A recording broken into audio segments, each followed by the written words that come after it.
नारायणा नारायणा नारायणा नारायणा नारायणा नारायणा नारायणा नारायणा.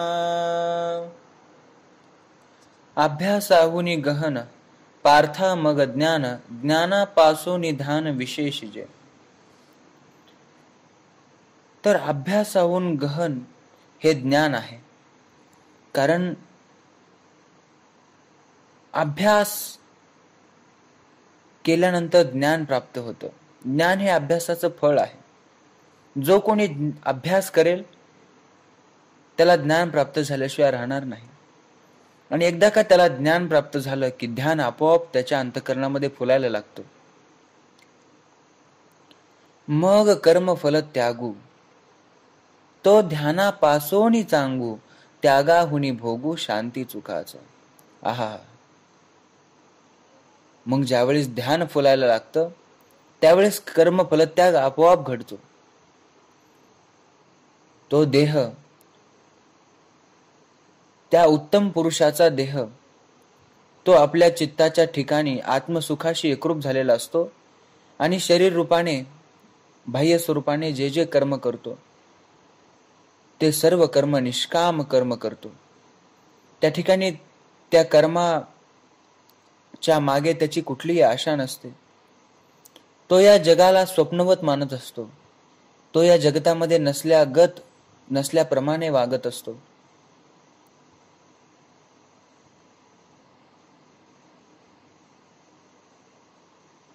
आणि मग कर्मफल त्यागू, कर्मफल त्यागू हे ध्यानापेक्षाही चांगलं आहे. आणि त्याही पेक्षा शांती सुख हे चांगलं आहे असे ज्ञानेश्वर महाराज सांगू लागलेले आहे. ऐसिया या वाटा इहीची पेना सुबटा, शांतीचा माझी वाटा ठाकीला जेने. अर्जुना, अशा या मार्गाने आणि याच मुक्कामाच्या क्रमाने जाणे शांतीचा मध्य गाठला आहे. तर हा जो क्रम आहे, कर्मफल त्याग असेल, त्यापासून ध्यान असेल आणि ध्यानापासून जे शांती सुखाचा भोग आहे, भोगाचा त्याग करायला नाहीच सांगत आहेत. ते भोग भोगत असताना मी करता नाहीये, मी फक्त दृष्ट आहे, मी साक्षी आहे,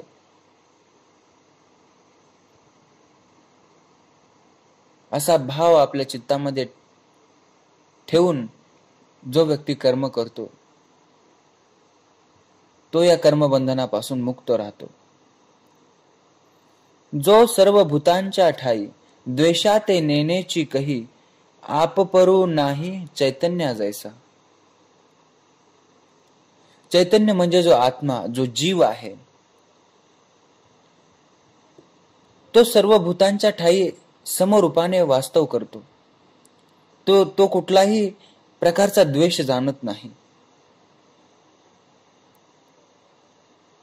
त्याच्याकडे आपपर भाव नाहीये की हे माझा आणि हे दुसऱ्यांचा. त्याप्रमाणे तुझं चित्त राहू दे. जर तू त्या चैतन्याप्रमाणे चित्त तुझं केलंस तर तूही त्या चैतन्याशी एकरूप होशील. उत्तमाते धरिजे अधमाते अवेरिजे, हे काहीच नेनिजे वसुधा जीवी. ज्याप्रमाणे ही पृथ्वी उत्तम लोकालाही स्थान देते, अधम लोकांनाही स्थान देते, ती असं म्हणत नाही की हे उत्तम आहे, हे अधम आहेत, हे श्रेष्ठ आहेत, हे कनिष्ठ आहेत, हे चांगले आहेत, हे वाईट आहेत, अशा कुठल्याही प्रकारचा पृथ्वी भेद करत नाही. त्या प्रकारे तुझं चित्त कर. का रायाचे देह चाळू, रंका परवते गाळू, हे न म्हणेची कृपाळू प्राणूपय. जो आपल्या शरीरामध्ये प्राण आहे तो प्राण असं म्हणत नाही की मी फक्त राजाच्या शरीरातच राहणार, गरिबाच्या शरीरात राहणार नाही.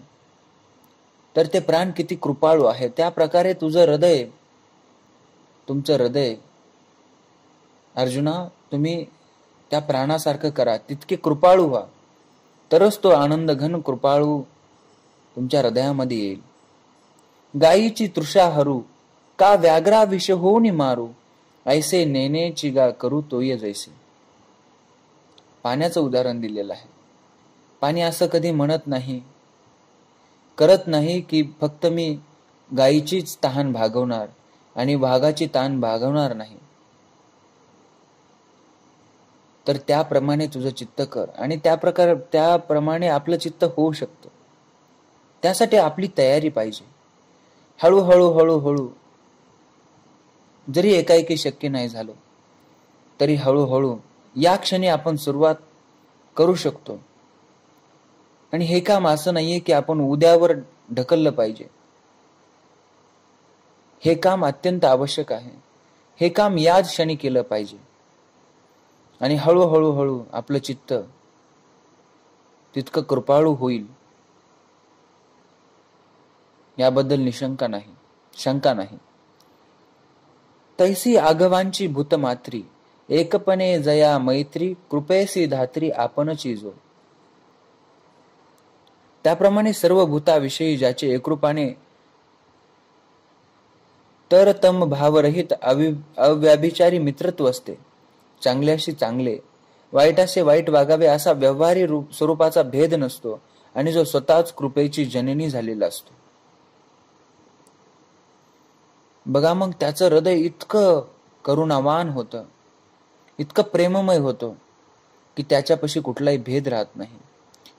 आणि मी हे भाषणेने माझे काहीच न म्हणे, सुख दुःख जाणणे नाही जया.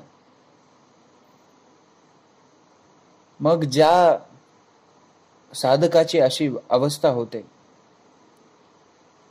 की त्या ठिकाणी कुठल्याही प्रकारचा त्याच्या मनामध्ये विचार राहत नाही. मग विचार एकदा का शून्य झाला की मग तू कोण आणि मी कोण याचा फरकही राहत नाही. आणि त्या ठिकाणी सुख दुःखही त्याला जाणवत नाहीत, त्या ठिकाणी राहत नाहीत. तेवेची क्षमे लागी, पृथ्वीसी पवाडू अंगी, संतोषा उत्संगी दिदले घर. सहनशीलते संबंधी ज्याच्या स्वतःच्या ठिकाणी पृथ्वीची योग्यता असते आणि तो संतोषाला आपल्या मांडीवर स्थान देतो. त्याचं हृदय, त्याची बुद्धी इतकी स्थिर झालेली असते की त्याच्याकडे इतकी क्षमा असते, इतकं सहनशील करण्याची क्षमता असते की तो मृत्यूलाही आपल्यामध्ये सामावून घेऊ शकतो. त्याच्याकडे कुठल्याही प्रकारचं भय नसतं, लाज नसते. तो आपल्या अंतःकरणामध्ये शांतपणे दृष्टा स्वरूपाने या जगताकडे पाहत असतो. त्याने आपलं परमनंट हाऊस, परमनंट होम आपल्या चित्तामध्ये सापडलेलं असतं. आता त्याच्या पलीकडे काही सापडायचं उरत नाही. त्या ब्रह्माच्या पलीकडे काय सापडणार? तेच सुरुवात आहे आणि तेच अंत आहे, तेच मध्य आहे. आणि तेच जाणण्यासाठी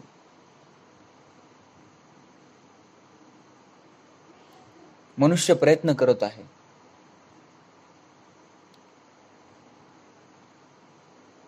आणि जोपर्यंत मनुष्य त्या स्वरूपाला, त्या ब्रह्माला जाणत नाही तोपर्यंत त्याला तृप्ती नाही, त्याच्या आत्म्याला तृप्ती नाही, मुक्तता नाही.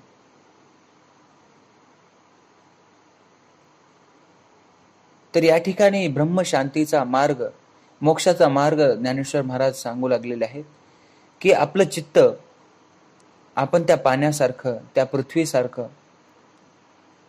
त्या प्राणासारखं, त्या चैतन्यासारखं आपलं चित्त आपल्याला करायचं आहे. तरच आपल्याला त्या अद्वैताचा अनुभव येईल, आत्मबोध होईल आणि ते आपल्याला ज्ञान प्राप्त होईल. धन्यवाद.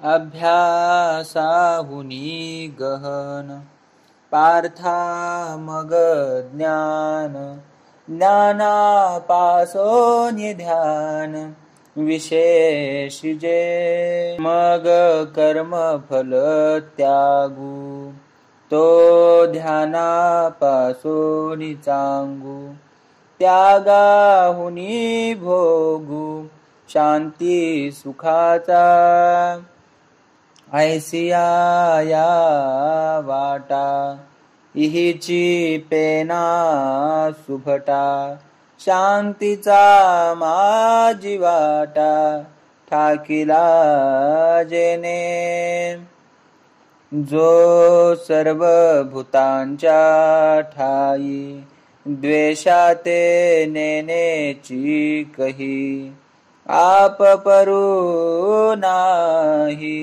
चैतन्या जैसा उत्तमाते धरिजे अधमाते अवेरिजे हे काहीच नेनिजे वसुधा जेवी कारायाचे देह चाळू रंका परोते गाळू हे न मनेची कृपाळू प्राणू पैगा गायीची तृषा हरू का व्याग्रा विष होऊनी मारू ऐसे नेनेची गा करू तो यजैसे तैसी आघवांची भूतमात्री